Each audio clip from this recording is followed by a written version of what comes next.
कधी-कधी ना मला हाच प्रश्न पडतो, की खरंच मी एवढं छान जेवण बनवू शकते का? हॅलो फ्रेंड्स, मी स्नेहा आयर्लंडमधून. तर आज होता weekend and I have planned a small dinner at home.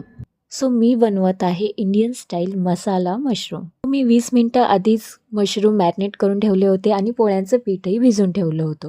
आता करायची होती फक्त भाजी. मी आधी टोमॅटो आणि कांदे बारीक चिरून घेतले, त्यात घातले सर्व मसाले आणि टाकले मॅरिनेट केलेले मशरूम आणि त्या सगळ्यांना छान एकजीव करून घेतलं. त्यानंतर त्यात ओतलं थोडंसं पाणी ग्रेव्हीसाठी आणि मग ॲड केलं थोडंसं चवीपुरतं मीठ आणि कोथिंबीरने त्याला गार्निश केलं.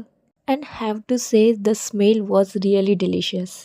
आणि त्यानंतर मी पोळ्या करायला घेतल्या.